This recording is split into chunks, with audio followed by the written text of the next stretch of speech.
we covered the facts of your house in Jalan Kayu. Tell us about the feeling, the experience of living in Jalan Kayu and why it is so different from other parts of Singapore today.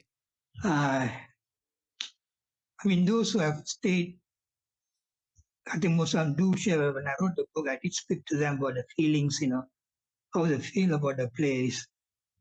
And it's just amazing. It's awesome that it becomes part of you. You become part of Jalan Kayu. It's simply because people were caring. They had no hidden agenda. They cared for one another, regardless of uh, who you are, what race you are. I mean, I had a neighbor who was a Cantonese family, and it was genuine feeling for one another. They cared for one another. Kampong spirit, they call Kampong spirit. It was there. It was always manifesting itself, and that, unfortunately, I personally feel is missing in this hurry type of cat rat race. I find that, So maybe I don't know. I could be a bit sentimental, but I feel Jalan Kayu is very special. Many Singaporeans feel that way as well, right? Those who have lived in kampongs or even in a neighborhood in the past. What were some of these examples? You talked about the manifestation, right, of this helpfulness, this kampong spirit. What were some of these examples? Yeah, I mean, couple as a child, I won't say child, as a kid, I can walk through anybody's house. The doors are always open. They will never question you who you are, what you're doing here, because they know you're staying somewhere nearby. Second, the families there, if it happens, there's a meal time or whatever it is, if by chance they're your friends, you will see them, they'll insist that you have a meal with them, you know. And they could be not related to you. They could be someone else. Or if you go with your friends to a relative's house, they'll insist all your friends share a meal with them. It was the sharing was there, and I don't know. They don't. In fact, there's one very significant event which took place. I still remember that it was just during the riots we had, in '63 or something like that. And this particular family, they just moved from Indonesia to Singapore, and they were staying in the neighborhood. And they were Chinese Indonesians. And for 3 nights, I remember they packed their mattress, mats. They used mat, no, not mattress, mat and pillow. And they came to our house and spent the night. I mean, it was safe, nothing wrong, but because probably from where they came from, they had some unhappy experiences or unpleasant incidents. They feel insecure, to when these things started to happen. So they spend that. So although they were new to the place, they didn't think of us as an outsider, neither did we think of them as an outsider. We all thought, hey, we're all in the same kampong, let's help one another. So Mm. that was the feeling, you get, there's no trouble, and everyone were helpful. Was this the Cantonese family you were referring to earlier? No. I don't know which child, because this family is a different family. They Ah, stayed nearby. We were staying in Kampong Gajah at that time. And Kampong Gajah, just behind, before Jalan Kayu School was built, there's a Malay settlement there, Kampong Gajah, and we were staying at the fringe of it. And this family is also staying at the fringe of that Kampong Gajah. So probably they feel a bit insecure, I see. Yeah, so they came and stayed with us. So, am I right that Jalan Kayu comprises a number of these kampongs? Oh yes, Mm. Kampong Gajah is one of them. Then there was another kampong. When you talk about kampong, when we talk about kampong, it's basically Malay kampongs. Mm. Mm. You know, uh, when they say Jalan Kayu means everybody. When they talk about kampong, Malay kampong, Kampong Kedah is just behind. Used to be behind Jalan Kayu Primary School, And even after the school was built, it was still there.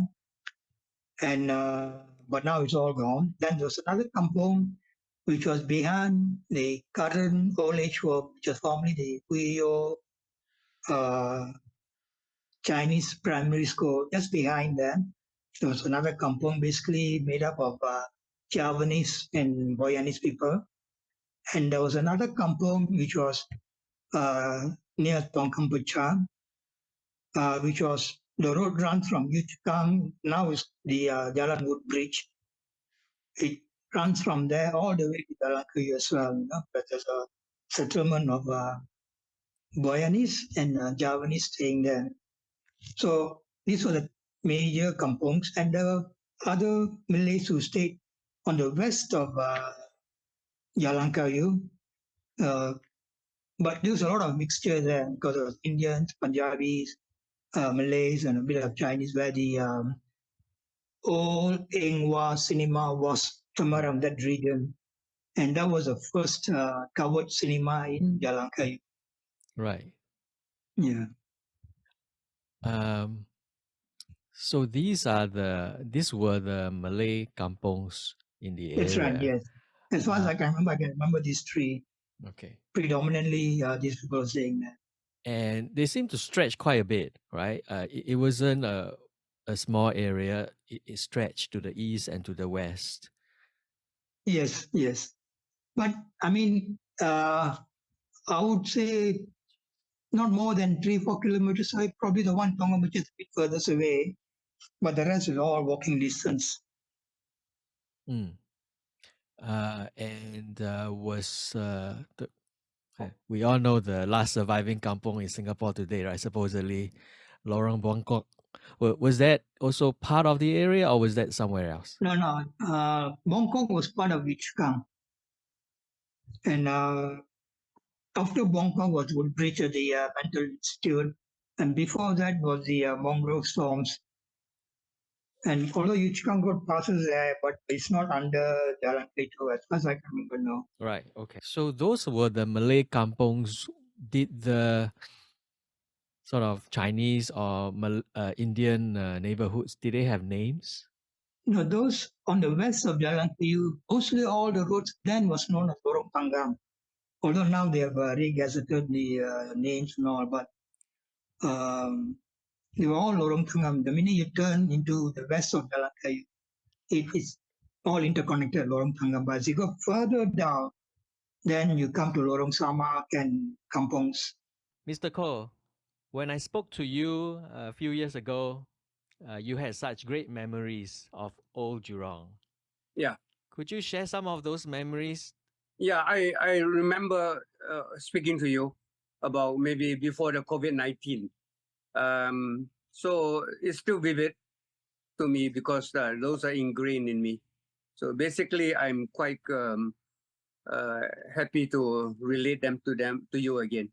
I understand that you had visited Jurong when you were in primary school. Is that right? The reason why I say Jurong is not unfamiliar is because I used to live at 6.5 milestone Bukit Timah, which is probably about 1 milestone away, about a mile away from Jarang Jurong Kecil. And Jarang Jurong Kecil has evidence of the fact that in one incident, at least that's part of Jurong, that my parent brought me to a political rally where Lim Chin Siong was speaking. So that was one incident. And I related that incident later in my book, which will be published probably in 2025, hopefully, that I was very struck by this young man who was speaking, although I was only about 6 or 7 years old. So that was my very, very first introduction to Jurong. Jalan Jurong Kecil is called 7 Milestone Bukit Timah. And that place is now transformed. But during my time, there was a market there, a wet market. My next instance where when I was slightly older, probably about 12 years old, after I finished my PSLE, I enrolled at Bukit Panjang High School. that instance was the first instance that another word Jurong crop up when I joined the scout group. The scout group or the scout troop was called 49 Eagles Group.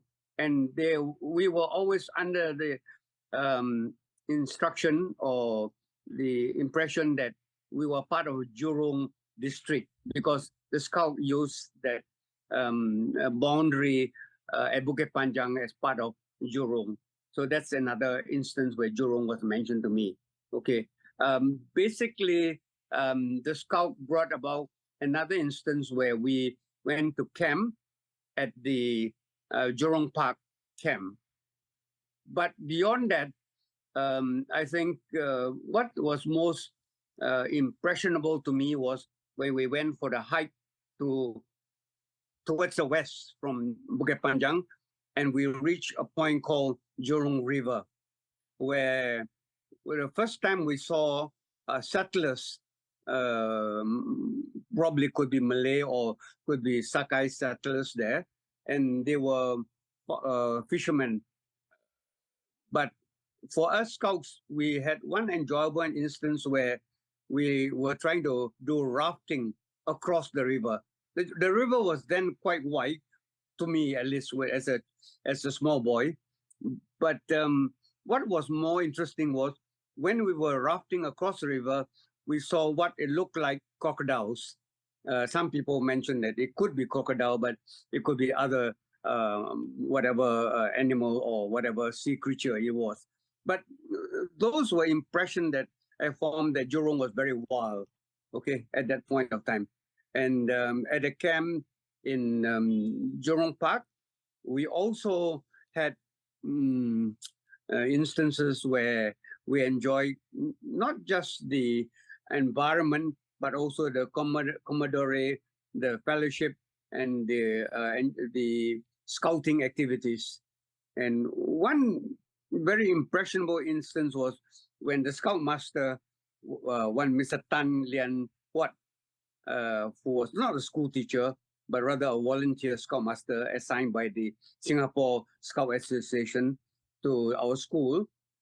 He was very strict person, and I think he lost his temper, and that time we saw for the first time how it could have been very violent instance where he slapped a boy, and that boy was a classmate or schoolmate of mine. And that incident happened in Jurong Park, and it always ingrained in me that Jurong Park is not only a nice place, but it was also a place where people had to learn their lesson by not being rude, by not being too arrogant, but at the same time, I think also that the authority figure needs to understand the plight, understand the students or the scout point of view that they are sometimes a bit mischievous or they are probably playful, and they could give them some leeway. But whatever it is, those were some interesting memories that I have in Jurong Park. So Jurong Park eventually moved off because by the mid-1960s, 1967, 66, when they were taken back, and then the government provided a scout camp to be in Jalan Bahar, towards Jalan Bahar, more at the end of Serumbun.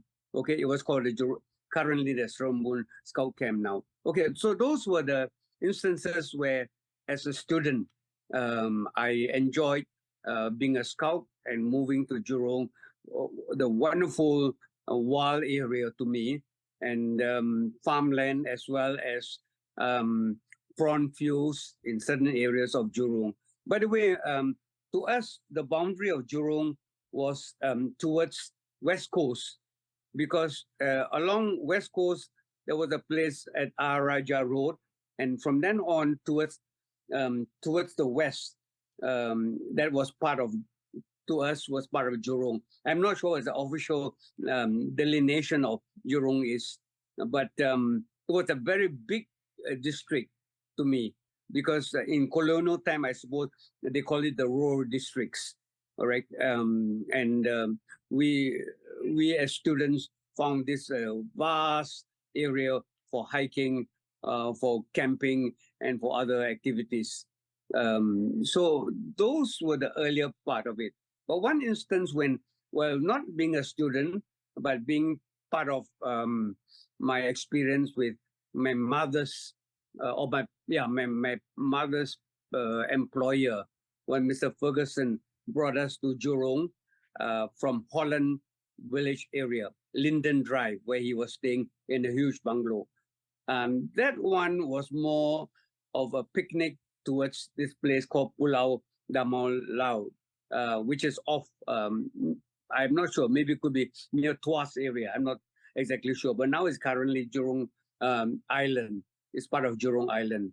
Okay, so I remember distinctly. By then I was probably in Sec 2 or Sec 3, around that time, Sec 2, Sec 3, that we had to take the long and winding road, Old Jurong Road, from Jalan Jurong Kecil upwards to the end of that road. And near there was a little pier. And then he took his motorboat to sail across to this island, which was not far off. Sometimes he sailed from North Buona Vista, at the end of South Buona Vista, South Buona Vista Road. There was another pier which had disappeared altogether. I think it should be near current day NUS, in the southern part of NUS. So from there, we'll sail all the way to Pulau Damau Laut, which is again a Malay settlement, a few holiday bungalows there. And one instance that I remember distinctly again was my younger brother, probably was 7 years old or 6 years old. He came with us and he was on the boat, but I was looking after the children. And when I swam back to the boat, I panicked because I thought that he had fallen overboard, because when I yelled out to him, there was no sound. Later, to my utter surprise, he had rolled under the boat seat, and he was still sleeping happily. So those were the instances of Jurong seaside, I would call it, the offshore, not very far from the shore, but offshore area, which, yeah. So that instance was the earlier encounters with being in Jurong. So Charles, tell us about this Kampong Gajah that you were born in. So Kampong Gajah was in Clementi. That's correct. That's correct. Maybe the backdrop of that is that that winding road, as you can see from the map, does not have any specific locations other than milestone markers along the road. And actually, where my house is located, there used to be a milestone marker showing 10.5 miles. That's the distance from the General Post Office, that milestone marker. So that area has got no other landmarks known.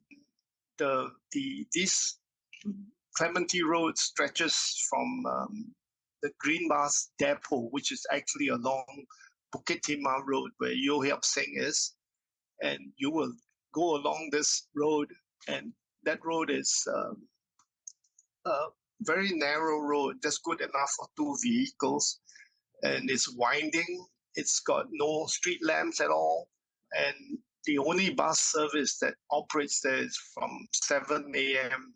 till 10 o'clock, 11 o'clock, sorry. And thereafter, you will have to walk that distance. So I used to live was about 1.5 to Bukit Timah Road. So that place where I lived, it's actually surrounded by the school. Jimson School is actually a juvenile delinquent home, and around that area, there's also quarters for the ward inside Jimson School, and later on there were some squatters that came by and built little huts to be in that area. So as you were saying about this Kampong Gajah, the most significant was an open property next to the school that was used by a Russian former circus trainer by the name of Ostremsky. And he used that location to import wild animals from Java, from Borneo, from Siam or Thailand, as is known today. And, the whole animals will come in at different times and be stored in that location called Kampong Gajah. One of them was, at one time, they had maybe like about 4 or 5 elephants. And to many of us staying there, I was probably about 9 to 10 years old then. We could hear elephants trumpeting, and for the first time hearing it, it was quite shocking because we don't know what's going on. But anyway, that's how they were conducting their businesses until one morning I literally felt stomping on the road, and I went out to see what happened, because actually they were walking the elephants. There was mother elephant and father elephant, and then a baby elephant, in that order. And there was a mahout sitting on top of the lead elephant, just to direct this elephant to stay close to the road. And there was an occasional cars that would pass by to stay away from the vehicle traffic. So that's Kampong Gajah. And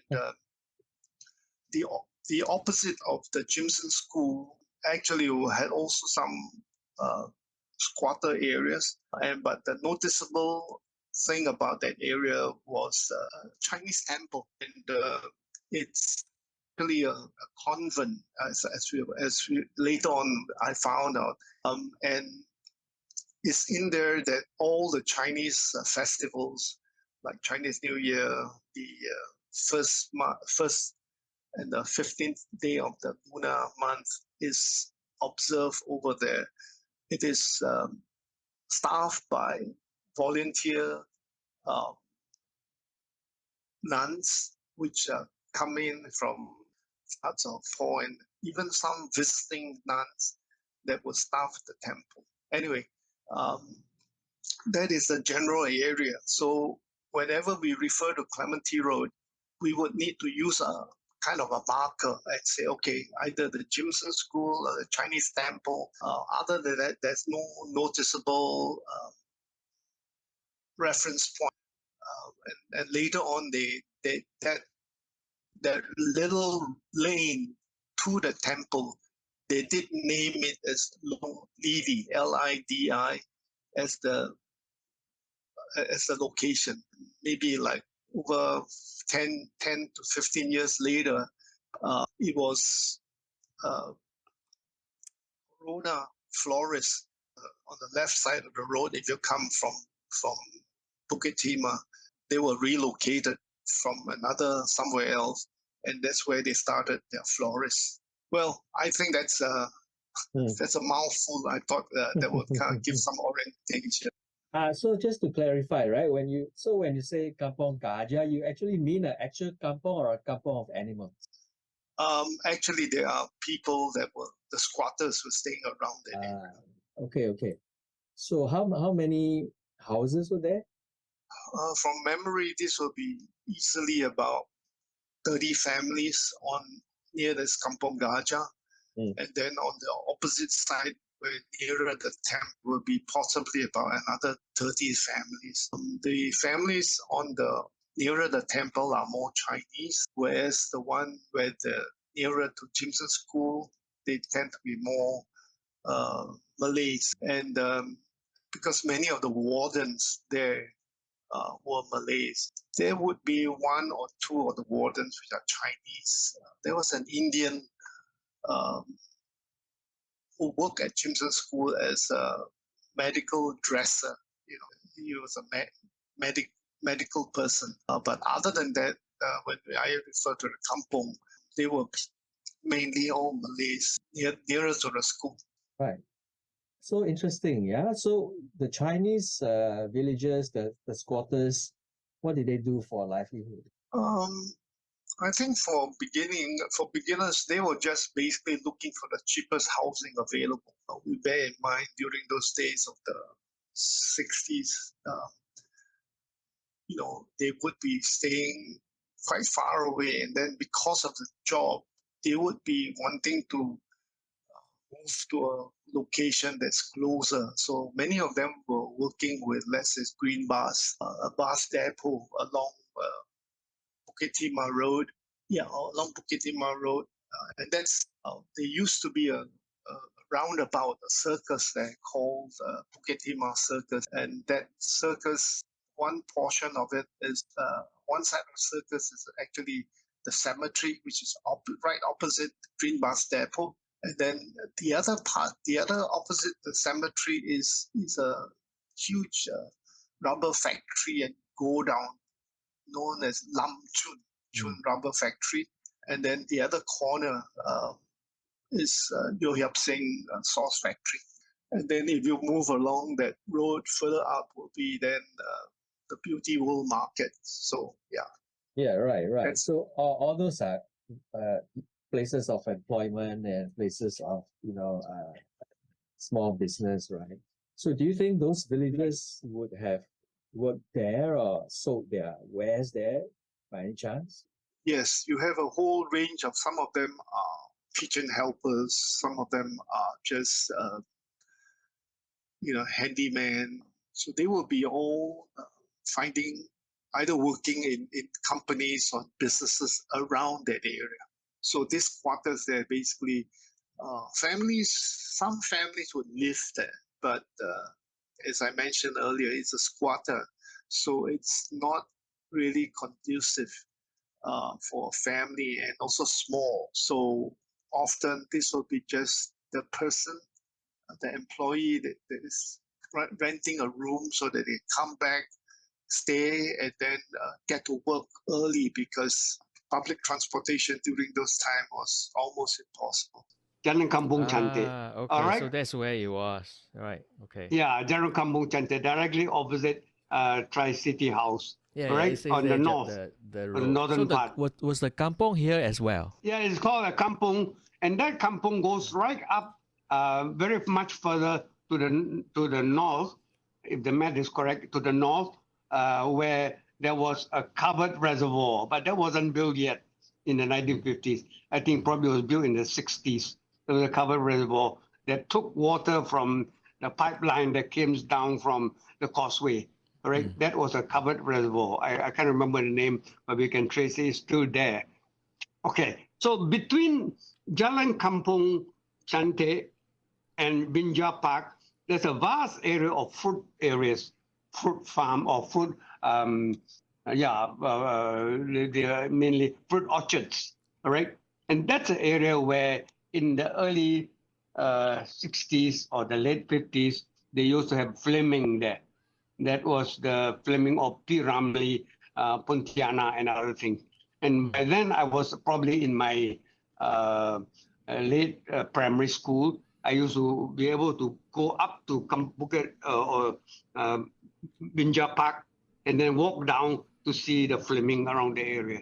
That was a very interesting point because plums at that early years in the late 50s and early 60s were using part of the place there.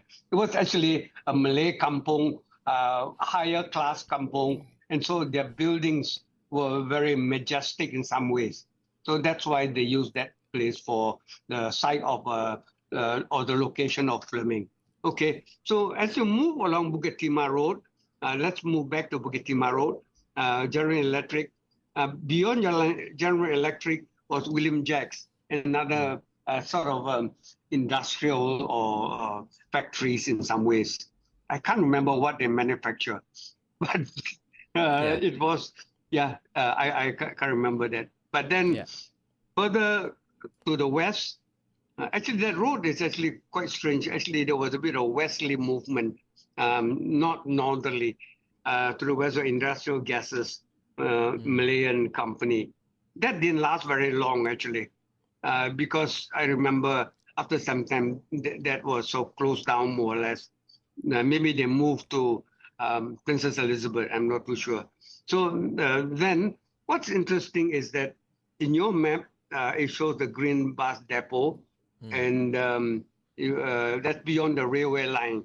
Okay, the old railway line there. And the green bus depot is along Bukit Timah Road, but also sort of in the southern part is King Albert Park. Correct. So we used to move all the way and cycling perhaps up to the green bus terminus, green bus depot, and sort of hang out around there. But there wasn't much to see except for the buses. At that point, there wasn't this McDonald that is now currently Yeah, there. yeah. Okay, so that's Bukit Timah Road, and then opposite, of course, you have this Lam Chun factory, rubber factory, which was taken over by Sherwood Towers currently. Currently, is Sherwood Towers and the shopping center as well. Okay, and of course, the old Yo Hap Seng is still there, I think. Okay, so that's on the Rifle Range side, Rifle Range Road side. Okay, so this is the area where I used to roam and play around, and it was a very more or less quite rural, because especially on our side and next to General Electric, there was a small little canal that comes down, or a little stream that comes down from the south to the canal. So that we used to catch fish around there, and it's a quite rustic area in that sense. And there were birds which we were, as young kids, try to shoot with catapults down there. So it's an area which, and then if you move further south, of course, there's a cemetery, the Hakka Cemetery. Do you Okay. mean this one or the? Yeah, Right? that's the one there. That's this around this area. There's a Chinese cemetery. Can you see the whole Yes. big area? You see on the map, it's written there, Chinese cemetery. Is bounded by the old Holland Road or Binjap Park area, but the cemetery is more on the westerly side, not too far from the railway line, right? So we would move as far as that, but we were actually, as small kids, were quite frightened because there was no boundary actually. There were no fences, in other words, and we could move back to where in the northern part where we stay. When I say we, will be some playmates who come from the area of Kampong Chantek, Kampong Chantek area, as well as Swiss Club. Swiss Club area will be in the northwestern side where the club is. Correct. There were some European houses, Swiss Club Road, where those people who worked there were Highlanders, as we were, and I used to sort of meet them occasionally. Interestingly, this road called Holland Road actually is the old Holland Road, because that links. Okay, I don't think this map shows it. It links to the current Holland Road. Yeah, does it? Yeah, it does show that. It goes all the way, and you can see it comes to this huge, big Holland Road, which we are currently using to go to Botanic Garden or Holland Village or whatever.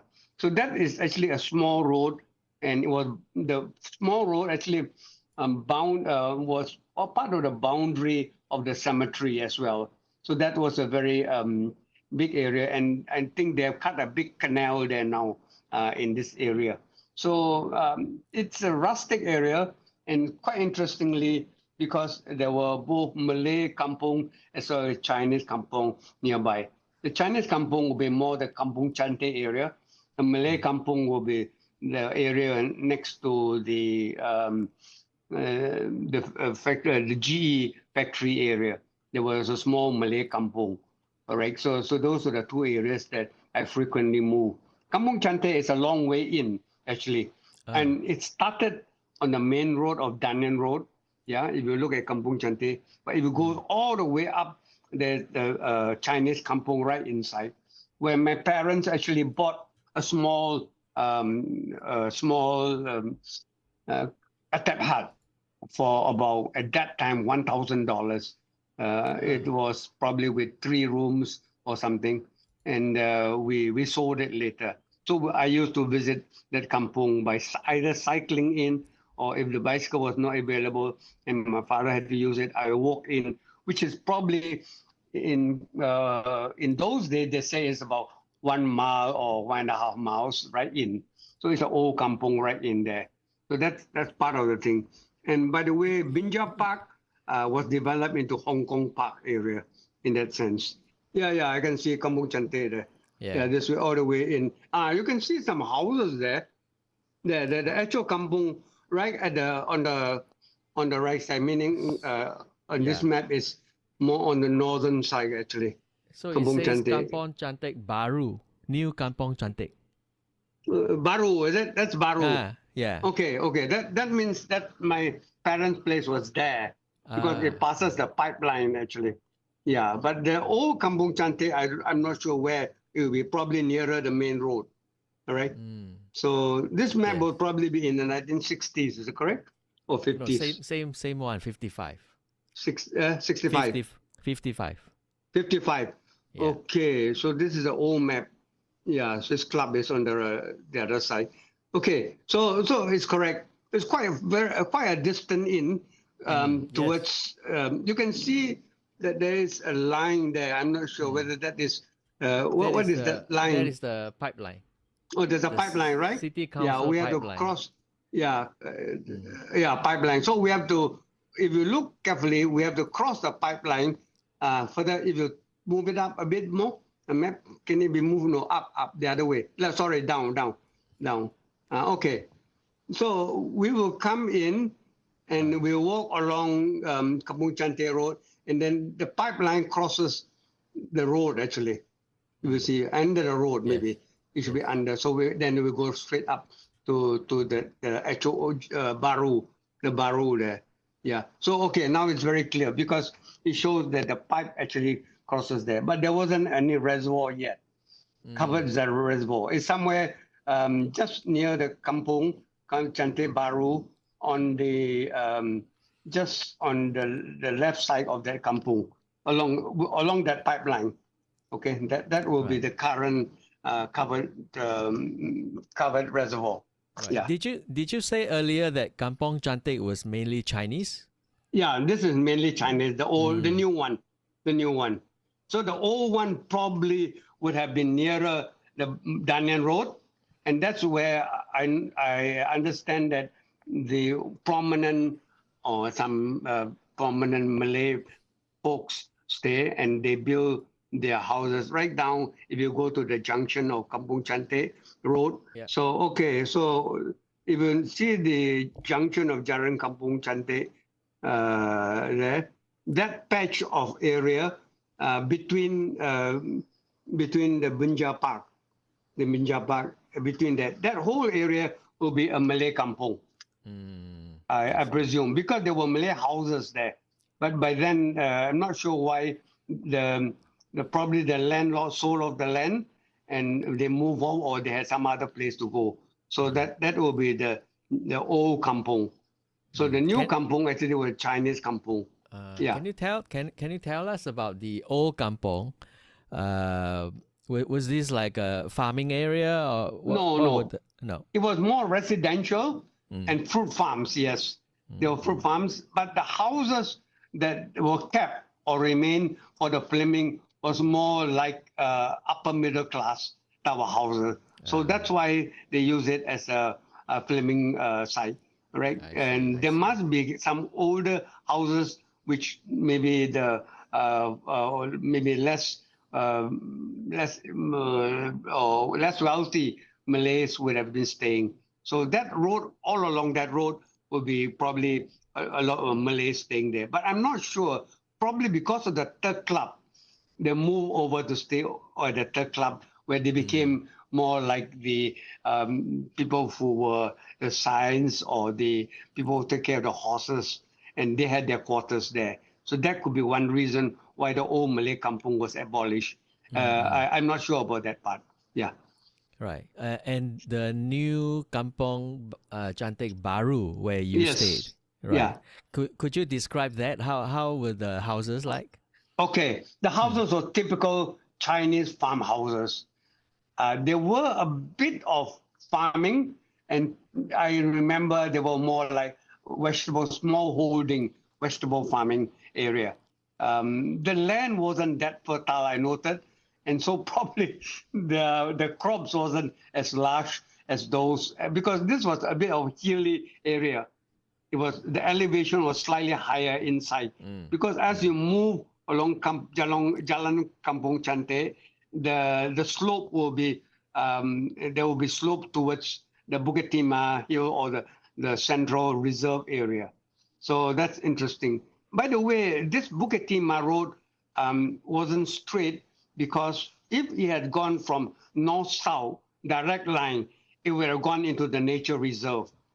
So I presume that this road skirts the central watchman area, water catchment area, and it moved more to the west, and then it went straight up. If you notice that after 7 Mile Bukit Timah Road, then the road is straightened up, and it goes all the way to Woodlands, and there was a straight road up to the causeway, to the causeway area. So that's a strange thing about Bukit Timah Road is that it did not hit straight up because it's basically probably the old resident avoided the dense jungle of the central catchment area. Yeah. Yeah. Any memories of the railway line? Okay. We were not really very strangely when we play at that area. We used to go up that place there. There was no gate or anything that stopped us from going up. So the railway line seems to be a bit deserted, but there was railway station there. And strangely, it didn't stop at the station much. Probably much used in the earlier days, probably might have stopped. But that place was the one that later, much later, when the industrial development came about, that the junction was there near the railway station. The junction then moved towards Jurong.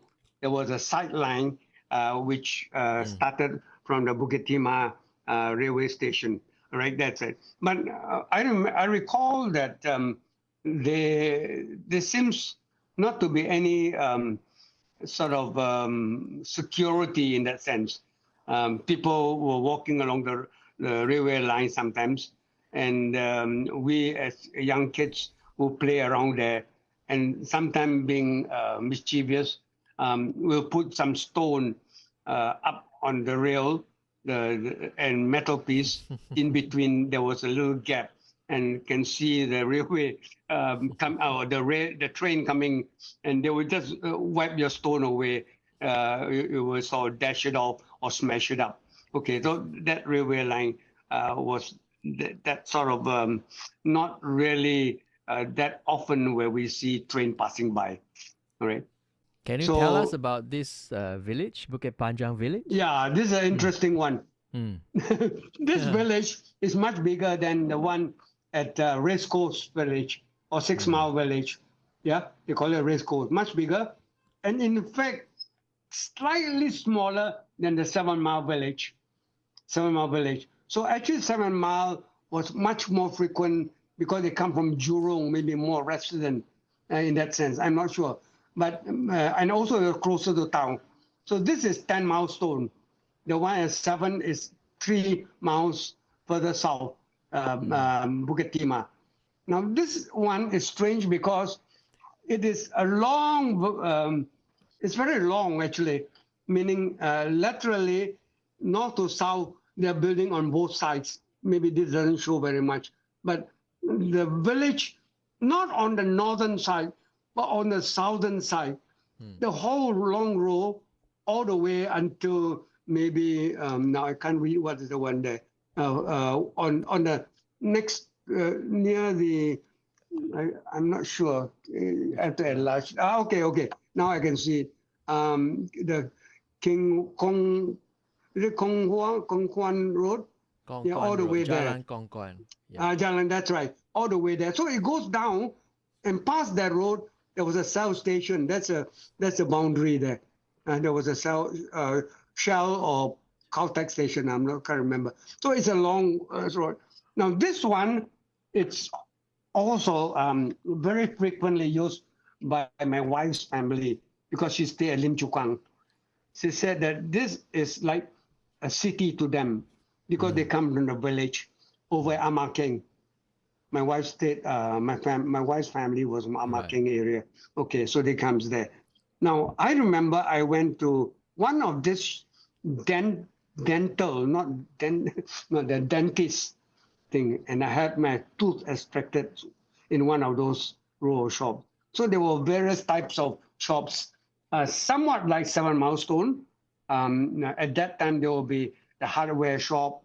There will be some timber shop there. There's a Hui Kwan there.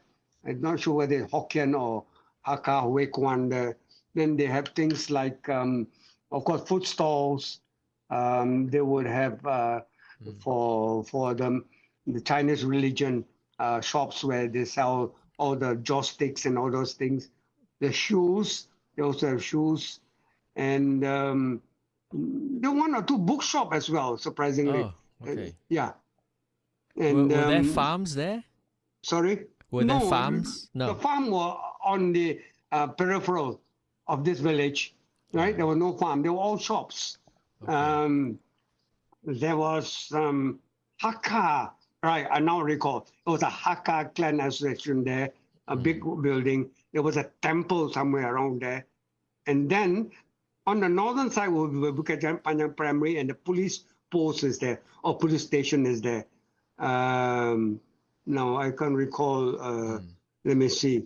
The farm on the outside, on the lying area, where probably surrounding this village, all right, on both sides. But on the left side, there was a hill. They call it Gambong or Bukit Panjang Hill on this side, okay, on the left of this road here. So where this school building is, there were farmlands around. Bukit Panjang Secondary School or Bukit Panjang Gamma High School. There were farmlands around. So this was in the early 60s or late 50s and still very, very rural. When you look out of the windows, what we saw on the northern side were all farms, rubber estates and all that. And you look out to the southern side, there was a hill, the Bukit Panjang hill, which actually was very, very attractive because it was not like Bukit Timah, because that hill has not much of trees. And it was not forested. It was quite barren. And so we could see very clearly, and we had an excursion up the hill by our geography teachers and all that. So this was quite a nice area, except a long walk in, all right? Now, this will be the only secondary school from now onwards up to the north. This is the closest secondary school from those staying from the north onwards, meaning from Kranji, from Woodlands, from Mandai, and whatever. So this school actually will take in. But surprisingly, I came from the south. Yeah. And my uncle, the one who was a tuition teacher, said, "Why didn't you go to Pasir Panjang instead of Bukit Panjang?" I said, Pasir Panjang went much further. But he said, that's nearer town. I'm not sure how he get that. Maybe that's closer to town. Because this is 10 milestone. And the Pasir Panjang Secondary were probably about 6 or 7 milestone from the city. All right. So he said you should have opted for that one. But this school was a standard building, a standard model by then in the late 50s and early 60s. Very typical building, which I noticed that even when Mr. Taman went to, during the tsunami, and when they built a school in Sri Lanka, in Sri Lanka, or part of India, they used the same model. then. And as late as in the 2000, this model was still existing.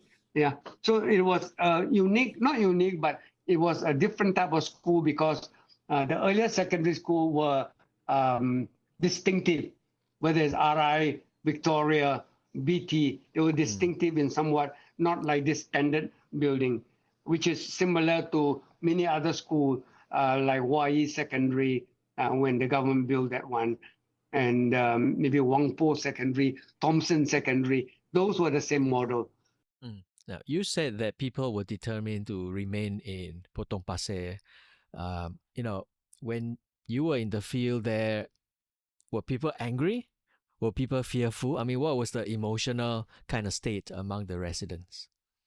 I think there was a certain amount of unhappiness. I'm not certain I would call it anger, but they were also pretty realistic in that the story I was told was that at one of the elections towards the end, they almost unseated a senior member of government.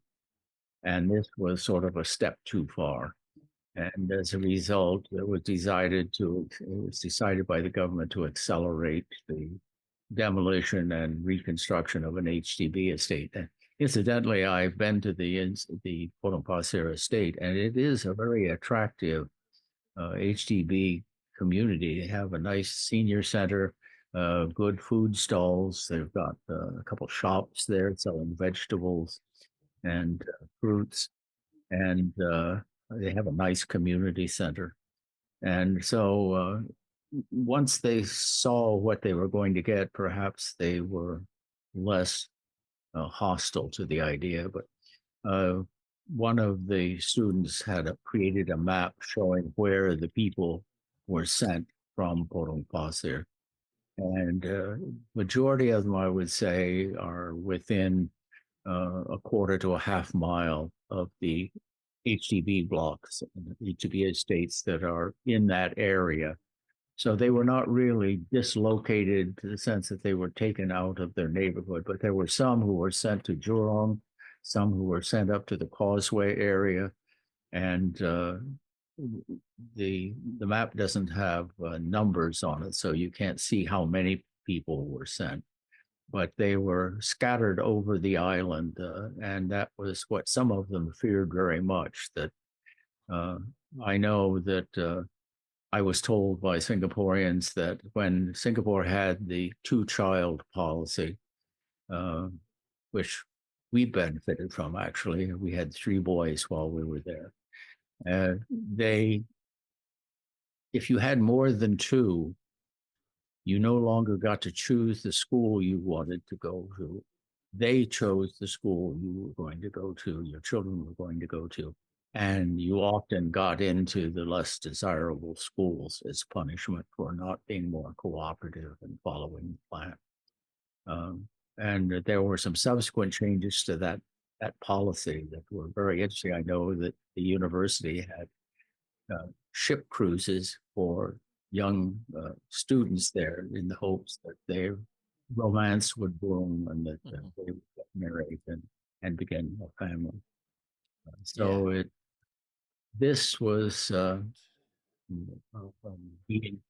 I had to feel very careful about what I was doing. I didn't want to raise fears among the people that I was a sort of spy, that I was asking all these questions because I was gathering information to be used against them.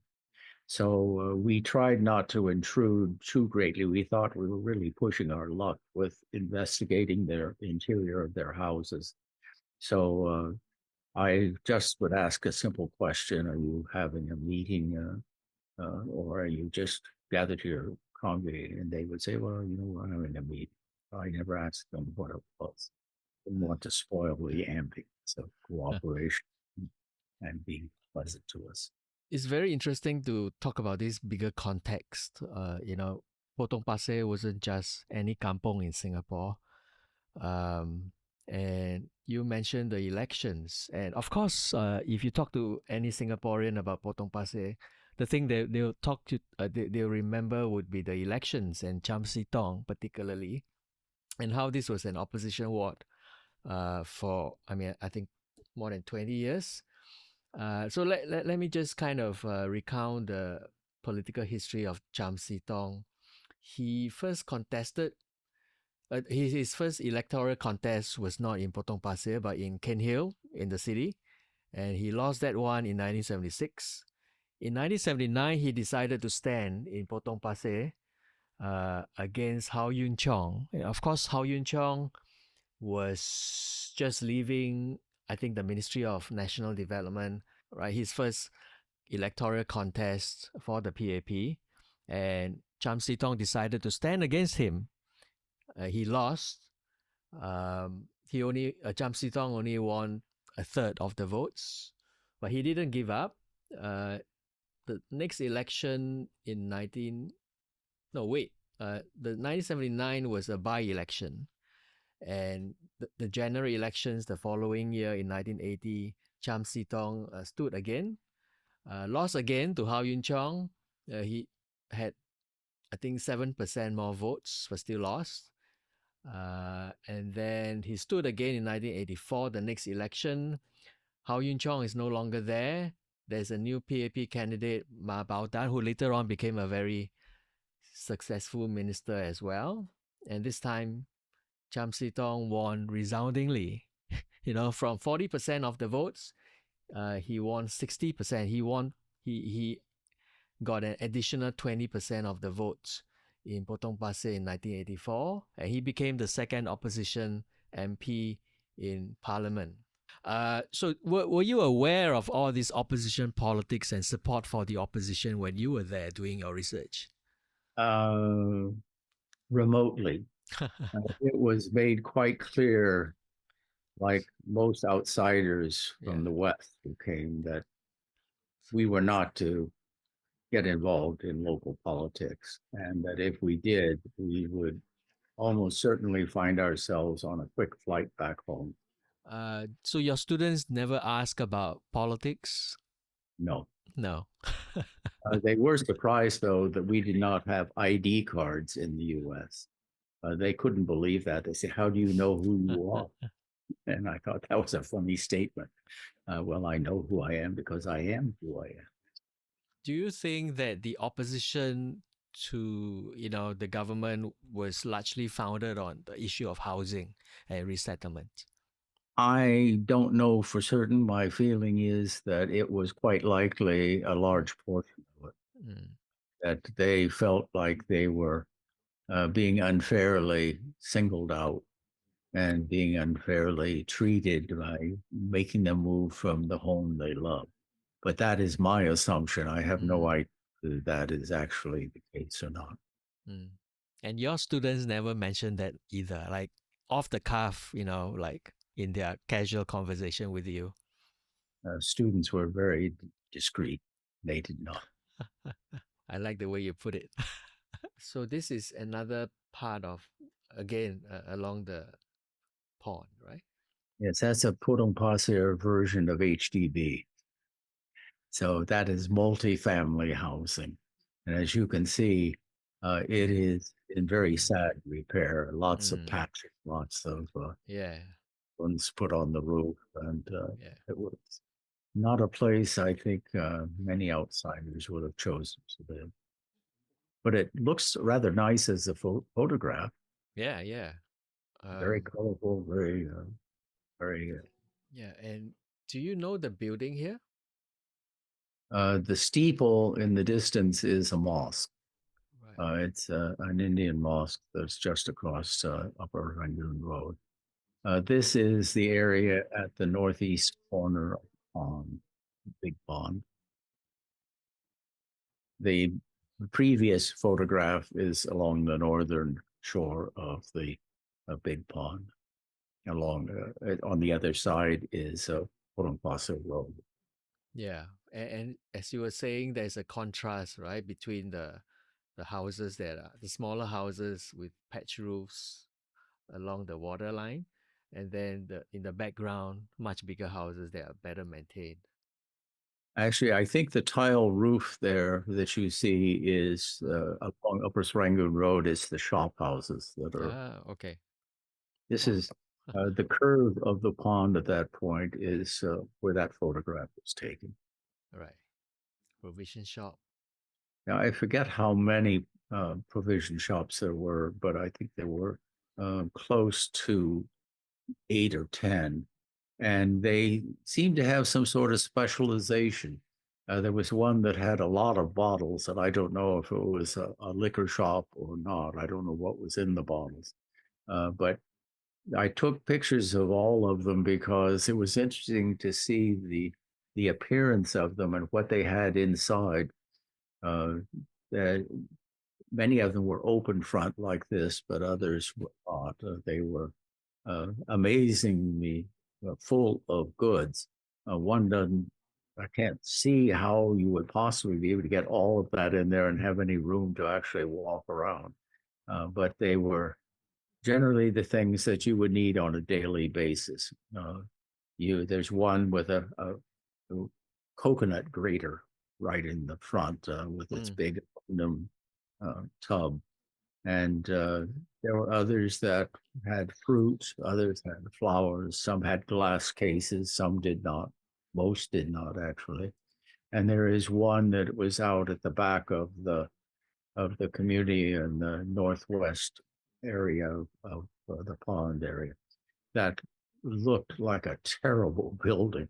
I don't know whether it was a real provision shop or whether it was just had a few things left over from when it was, but it was really a very decrepit structure.